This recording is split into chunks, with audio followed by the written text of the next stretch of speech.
শুরু করছি রিত মায়ার প্রেমগাথা উপন্যাসটি। লিখেছেন রিক্তা ইসলাম মায়া। পর্ব ৩। কাঠফাটা তপ্ত দুপুরের রোদে অতিষ্ঠ ধরণী। প্রহর তাপে যখন সূর্যটা মাথার উপর থাকে তখন মানুষের অবস্থা প্রায় সিদ্ধ আলুর মতন হয়। আমার অবস্থাটাও ঠিক সিদ্ধ আলুর মতন হয়েছে।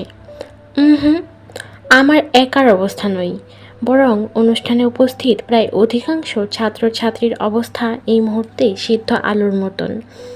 প্রতিটা মানুষই কেমন ঘেমে ঘুমে যা তা অবস্থা। উফ, এই যে আমরা যারা মাঠে চেয়ার পেতে বসে আছি, শুধুমাত্র আমাদের অবস্থাটাই সিদ্ধ আলুর মতন হয়েছে।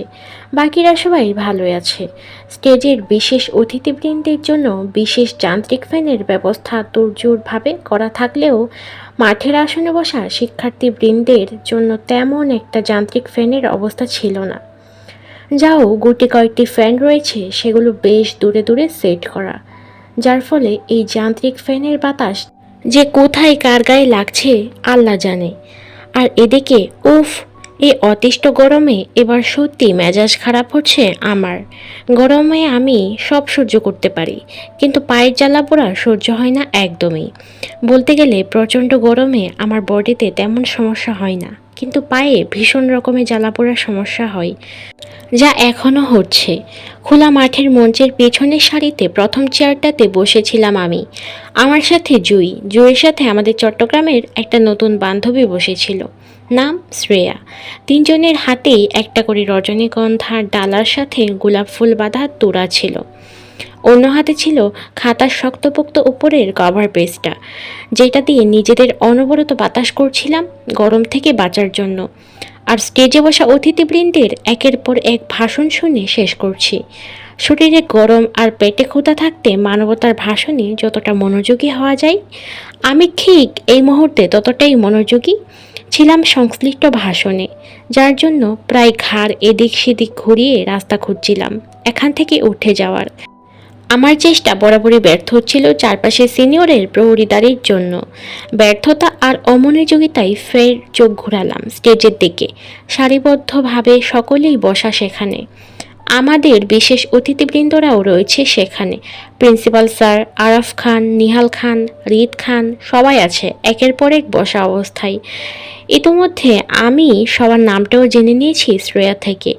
যেহেতু শ্রেয়া চট্টগ্রামের মেয়ে, তাই চট্টগ্রামের মানুষের খবর ওর ভালো জানা। তবে সবচেয়ে বেশি যেটা আমার নজর কেড়েছে সেটা হলো রিত খানের পরিবার নাকি বংশগত সূত্রে তারা চট্টগ্রামবাসী, আর পারিবারিকভাবে অর্ধেক পরিবার নাকি রিত খানের সাথে ঢাকা থাকে, আর বাকি অর্ধেক পরিবার নাকি চট্টগ্রাম শহরে থাকে নিহাল খানের সঙ্গে। তার মানে রিত খানের বাবা মা একসঙ্গে থাকেন না। এবার কেন তারা একসঙ্গে থাকেন না সেটা আমি আরও অনেক পরে জেনেছিলাম। আচ্ছা, যাই হোক, এবার মূল কথায় আসি। রিত খানের বাপদাদারা বংশগতভাবেই তারা রাজনীতি করে। সেই ব্রিটিশ আমল থেকে রাজনীতির খাতায় নাম তাদের। বর্তমানে রিত খান এই কলেজের ফাংশনে অ্যাটেন্ড করার মূল উদ্দেশ্য হলো ওনার বাপদাদাকে রাজনৈতিক বিষয়ে সমর্থন করা। রিত খানের বাবা নিহাল খান বর্তমান চট্টগ্রাম সদরের মন্ত্রী। জাতীয় সংসদ সদস্যের আসনপ্রাপ্ত নেতা হওয়ায় তিনি চট্টগ্রামেই থাকেন বাবা আরাফ খান ও বাকি পরিবারদের নিয়ে। রিত খান ঢাকা থাকেন মাকে নিয়ে। তবে ওনাকে প্রায়শই নিজের বাবার সঙ্গে দেখা যেত ভিন্ন রাজনৈতিক কর্মকাণ্ডে জড়িত অবস্থায়। আমাদের কলেজের ফাংশনটা ছিল রিত খানের জন্য তেমন একটা উদ্দেশ্য মাত্র, বাবাকে সমর্থন করার। তবে আমার এই বিষয়ে সঠিক ধারণা ছিল না। তবে বলতে হবে, লোকটা রিত সত্যি অনেক দারুণ দেখতে, ফিদা হবার মতো। সকল দিকে আপাতত ওনার মধ্যে ছিল। এই যে এই মুহূর্তে উনি রিত ওনার বাবার পাশে বসে গম্ভীর মুখ নিজের দাদাভাইয়ের ভাষণ মনোযোগ সহকারে শ্রবণ করছে, এই বিষয়টিও চোখে লাগার মতন ছিল। ওনার গাম্ভীর্য, ওনার পার্সোনালিটি সব কিছুই মনোমুগ্ধকর। আর এজন্য আমার আশেপাশে প্রায় অনেক মেয়ে স্টেজে ছবি তোলার বাহানায় শুধু ওনার ছবি তুলছে জুম করে করে। আমি সেটা দেখছি আর মনে মনে কী ভাবছিলাম জানেন? শুনতে হাস্যকর লাগলেও এটাই সত্যি যে সেদিন আমি পিছনের সারিতে বসে বসে শুধু লোকটার কয়টা গার্লফ্রেন্ড থাকতে পারে সেইটার হিসাব করছিলাম। আরে ভাই, আপনি বলুন, হিসাব করবই বা না কেন? সুন্দর মানুষ চোখে পড়লে সর্বপ্রথম আমাদের মাথায় এ কথাই আসে যে তার হয়তো কোটিখানেক গার্লফ্রেন্ড বা বয়ফ্রেন্ড আছে। তাছাড়া একজন সুদর্শন নেতা বলে কথা, নিশ্চিত তার বস্তা ভরে ভরে গার্লফ্রেন্ডও আছে। নেতারা কি আর ভালো চরিত্রের মানুষ হয় নাকি? তলে তলে যে কত খাটে পানি খায় এরা, তার হিসাব এরা নিজেরাও দিতে পারবে না। রিদ খানের করা অপমানটার জন্য আমি সেদিন তাকে একদল দুশ্চরিত্র নেতাদের দলে ফেলে মনে মনে বেশ করে শান্তি পেয়েছিলাম। কিন্তু কে জানতো আমার এই শান্তিটা মাত্র অল্প সময়ের জন্য স্থায়ী ছিল। রিদ নামক লোকটার সাথে আমার দ্বিতীয়বার দেখা হয়েছিল সুলতানা ম্যামের অফিসে। বিকাল তখন 3টার ঘরে।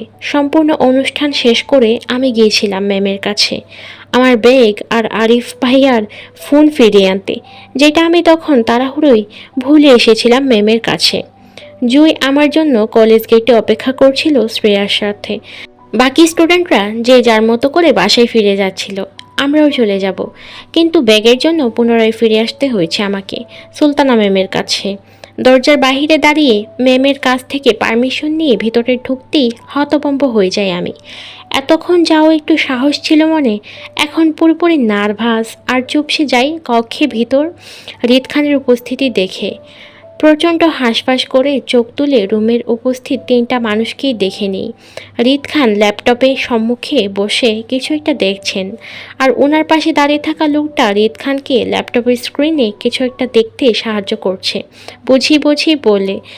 আমি বুঝলাম হয়তো তারা জরুরি কোনো প্রজেক্ট নিয়ে আলোচনা করছেন। আমি রুমে ঢুকতে প্রথমে চোখাচোখি হয়েছিল রিদ খানের সঙ্গে, সেজন্য তখনকার অপমানিত চক্ষু লজ্জাটা বেশি লেগেছিল আমার। অতিরিক্ত টেনশন আর নার্ভাসনেসের জন্য ওনার উপর থেকে দৃষ্টি সরিয়ে ম্যামের দিকে তাকালাম। ম্যাম আমার দিকে তাকিয়ে আছে কপাল কুঁচকে, হাতে কিছু কাগজপত্র নিয়ে। হয়তো তাড়াহুড়োয় ম্যাম এই কাগজগুলো গোটাচ্ছে। আমাকে দেখে ম্যাম বলে উঠল, কি চাই? আমি হাঁসফাঁস করে আর চোখে রিদ খানের দিকে তাকাতে চাইলাম। দেখলাম উনি এক পলক আমাকে দেখে পুনরায় নিজের কাজে মনোযোগ হয়ে গেছেন ইতোমধ্যে। তার মানে আমার দিকে আপাতত ওনার মনোযোগ নেই। আমি অস্বস্তিতে হাঁসফাঁস করে ইতস্তত গলায় বললাম ম্যামকে, ম্যাম আমার ব্যাগ আর ফোনটা চাই। ওহ, তোমার ব্যাগ আর ফোন আমি টিচার্স রুমে রেখে এসেছিলাম তখন। তুমি অফিস সহকারী সাজিদকে বলো আমার কথা, সে তোমার ব্যাগপত্র দিয়ে দিবে, যাও। জি ম্যাম। জড়তায় মাথা নাড়িয়ে ম্যামকে সম্মতি দিয়ে আর কোনো দিকে না তাকিয়ে চলে যেতে চাইলাম। চুপিসারে সোজা ঘুরে বের হতে চাইলে তখনই শুনলাম রিদ খানের গম্ভীর গলা, আপনি খেয়েছেন? কিছুটা চমকে পিছন ফিরলাম। রিদ খান নামক একজন অপরিচিত মানুষ আমার খাওয়া দাওয়ার কথা জিজ্ঞেস করছে, বিষয়টি আমার কাছে বেশ অবাক করা ছিল। তাই পেছন ঘোরার সাথে সাথে রিদ খানের উদ্দেশ্যে মিহিসুরে বলে ফেললাম, না স্যার। আমার উত্তরের সাথে সাথে তৎক্ষণাৎ আরও একটি উত্তর আসলো আমার কানে। পাশ থেকে রিদ খানের কথার উত্তর দিয়ে সুলতানা ম্যাম বলল, না স্যার, খাবো একটু পর। কি বোকা মেরে! বুঝলাম ভুল জায়গায় ভুল কথা বলে ফেলেছি আমি। আপনি খেয়েছেন? সমাদরের কথাটা রিদ খান আমাকে নয় বরং সুলতানা ম্যামকে জিজ্ঞেস করেছিল। আমি মাঝ থেকে ভিন দাওয়াতি মেহমান হয়ে গেলাম তাদের মধ্যে, না বুঝেই অন্যের কথার উত্তর দিয়ে নিজে লজ্জিত হলাম। উফ, কি লজ্জা, কি লজ্জা! আসলে বিভ্রান্তিকর লজ্জাজনক পরিস্থিতি কাকে বলে সেদিন আমি হাড়ে হাড়ে টের পেয়েছিলাম রিদ খানের সামনে। আজও আমার সেদিনের লজ্জাজনক পরিস্থিতির কথাটা মনে হলে হাত পা ছড়িয়ে কান্না করতে ইচ্ছে করে। উফ, কি লজ্জাটাই না পেয়েছিলাম আমি! লজ্জায় কারোর দিকে তাকাতেও পারছিলাম না। বরং লজ্জিত হয়ে আমি যখন নিজের দৃষ্টি লুকাতে ব্যস্ত, ঠিক তখনই শুনলাম রিদ খানের পুনরায় গম্ভীর গলা স্বর। তিনি ম্যামকে বললেন, আপাতত আপনার এখানের কাজ শেষ ম্যাডাম, যান আপনি গিয়ে খেয়ে আসুন, বাকিটা আসিফ দেখে নেবে। রিদ খানের কথাই সুলতানা ম্যাম আপত্তি করে বলতে চাইল, জি স্যার যাচ্ছি, কিন্তু আপনার ম্যামকে বলতে তিনি পুনরায় বললেন, আপনি এখন আসতে পারেন ম্যাডাম। ওনার অবাধ্য গলায় আমি চমকে উঠে চোখ তুলে তাকাতেই চোখাচোখি হলো দুজনের। তার মানে এতক্ষণ যাবৎ উনি আমার দিকে তাকিয়ে কথাগুলো ম্যামকে বলছিল। প্রচণ্ড অস্বস্তিতে দ্রুততার সঙ্গে নিচের দৃষ্টি নিচে নামিয়ে নিলাম। এতক্ষণ যাবৎ বোকার মতো ওনাদের সামনে দাঁড়িয়ে আছি। বিষয়টি বোধগম্য হতেই আস্তে ধীরে ম্যামের পিছন পিছন আমিও বের হতে চাইলাম, কিন্তু পেছন ঘুরতেই রিদ খানের ডাক কানে আসলো তৎক্ষণাৎ, আপনি থাকুন মিস। আমি এবার আর বোকার মতো দাঁড়ালাম না। ভাবলাম এই কথাগুলো মনে হয় সুলতানা ম্যামকে বলছেন তিনি। তাই ভালোই ভালোই চলে আসতে চাইলে রিদ খানের শক্ত গলার ধমকে মুহূর্তে কেঁপে উঠলাম আমি। এই মেয়ে, তোমাকে থাকতে বলছি না আমি। কোথায় যাচ্ছ তুমি? ধমক খেয়ে সাংঘাতিক চমকেছিলাম আমি। লোকটা তো সুবিধার নই, সাংঘাতিক অসুবিধার মানুষ তিনি। চেনা নেই জানা নেই একটা অপরিচিত মেয়েকে এত বড় ধমক দেবে! আল্লাহ! সকালে প্রিন্সিপাল স্যারের রুমের অপমান করলো, আর এখন শাসাচ্ছে। কিন্তু কেন? কি দোষ করেছি আমি? নাকি আমরা পূর্ব পরিচিত? কই, আমার তো কিছুই মনে পড়ছে না জীবনে কখনো এ ব্যক্তির সাথে আমার দেখা হয়েছে বলে। লোকটার ধমকে আরও শীতে গেলাম আমি। বুকের ভিতর ভয় নামক হৃৎপিণ্ডটা কেমন ধূপধাপ করে সারা শরীরে লাফালাফি করে জানান দিচ্ছিল সে যে কোনো সময় কাঁপতে কাঁপতে আমাকে অজ্ঞান করে দিবে সেটা। অতিরিক্ত ভয়ে যেমন মানুষের দিশেহারা হয়ে যায়, আমার অবস্থাটাও ঠিক তেমনই হয়েছিল। অতিরিক্ত ভয়ের কারণে মুখ দিয়ে তেমন কোনো কথা বের হচ্ছিল না।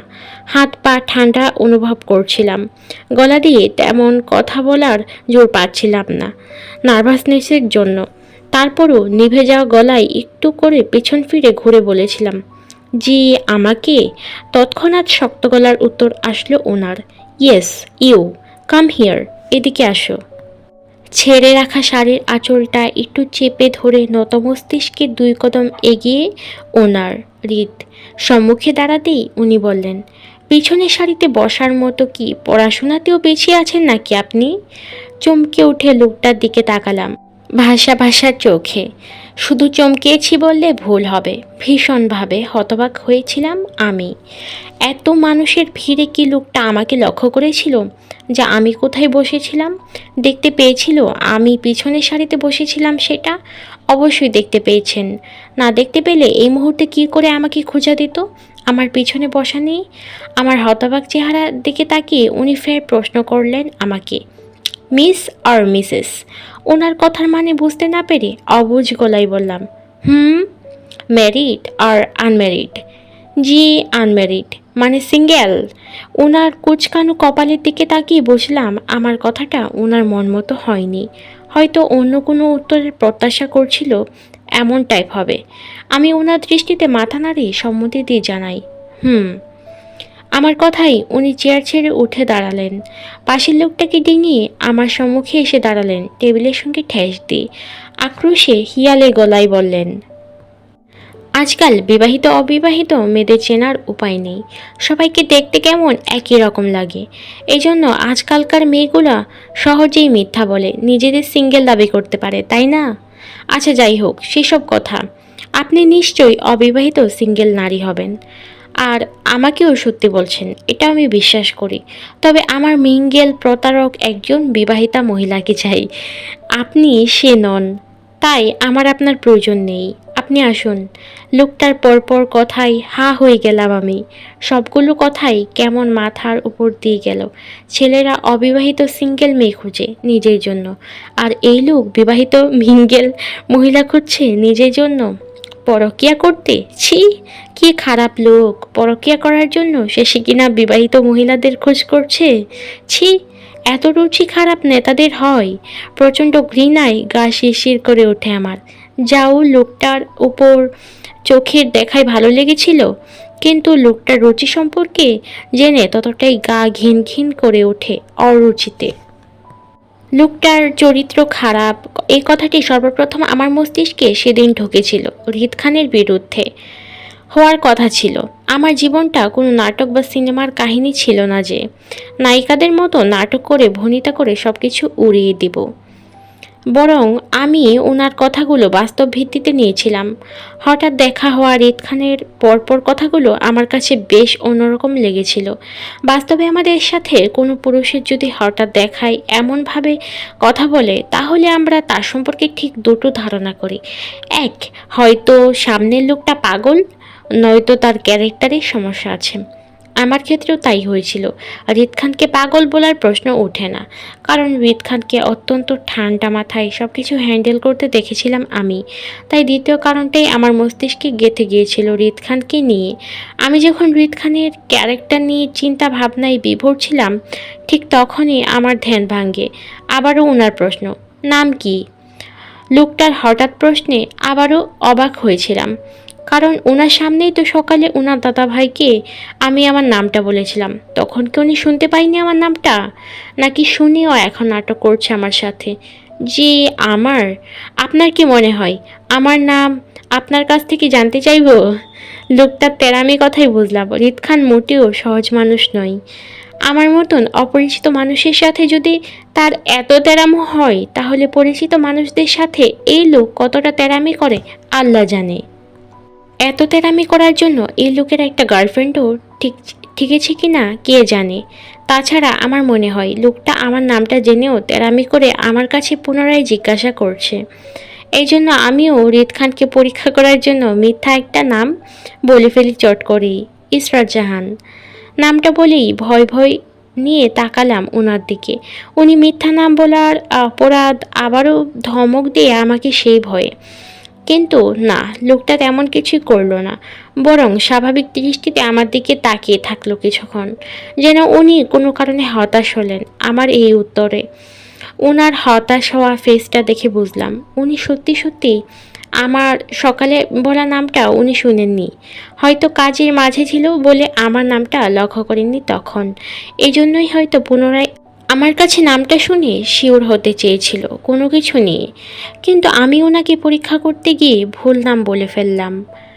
এখন সত্যিকারের নামটা বললে নিশ্চয়ই উনি আমাকে মিথ্যাবাদী বলে মনে করবেন। এজন্য চুপ করে গেলাম নিজের নামটা ওনাকে না বলে। নামটা সুন্দর, তবে আমার পছন্দ নয়, আউট। আবারও অপমান। লোকটার কি আর কোনো কাজ নেই নাকি যখন তখন আউট আউট বলে অপমান করে আমাকে? আমি কি ইচ্ছা করে এখানে ছিলাম নাকি যে? বরং উনি তো আমাকে একের পর এক প্রশ্ন করে এখানে আটকাচ্ছেন বারবার। মনে মনে অনেকটা চেতে গেলেও মুখে প্রকাশ করলাম না কিছু, বরং নম্রভাবে মাথা নাড়িয়ে সম্মতি দিয়ে রুম থেকে বের হতে চাইলে ফের শুনলাম রিদ খানের প্রশ্নসিক্ত গলার সুর। তিনি আমাকে উদ্দেশ্য করে বলছেন, আচ্ছা, ব্রাহ্মণবাড়িয়ার সব মেয়েরাই কি বেয়াদব, প্রতারক, পলাতক আর ঝগড়াটে হয়, নাকি ভালো মেয়েও পাওয়া যায় ব্রাহ্মণবাড়িয়াতে? ধৈর্যের সীমা অতিক্রম করেছিল সেদিন রিদ খান। তারপরই জোর গলায় লোকটাকে কিছু বলতে পারিনি। এমনই লোকটা ব্রাহ্মণবাড়িয়ার সম্পর্কে আজে বাজে কথা বলে আমাদের বদনাম রটাচ্ছে। এখন যদি আমি পাল্টা উত্তর করতাম, তাহলে লোকটা নিশ্চিত আমাকে আঙ্গুল দেখিয়ে বলতো, এই তো তুমি ব্রাহ্মণবাড়িয়ার বেয়াদব ঝগড়াটে মেয়ে। শুধু নিজের মাতৃভূমির বদনাম হবে বলে রাগ চেপে হন হন করে বেরিয়ে পড়েছিলাম লোকটার সামনে থেকে। নয়তো লোকটা যাতা বলে আমাকে আরও অপমান করত সেখানে থাকলে। শেষ হলো রিদ মায়ের প্রেম কথা উপন্যাসের তৃতীয় পর্ব। কেমন লেগেছে কমেন্ট করে জানাবেন। আজকের পর্বটা কিন্তু অনেক মজার ছিল, তাই না? আমি অনেক হেসে ফেলেছি। ডোন্ট মাইন্ড প্লিজ, আমি হেসেছি, আপনারাও হাসুন। হাসলে কিন্তু হার্ট ভালো থাকে। আর বাই দ্য ওয়ে, ভালো লাগলে কিন্তু একটা কমেন্ট করে দিবেন, তাহলে আমি উৎসাহ পাই। ধন্যবাদ।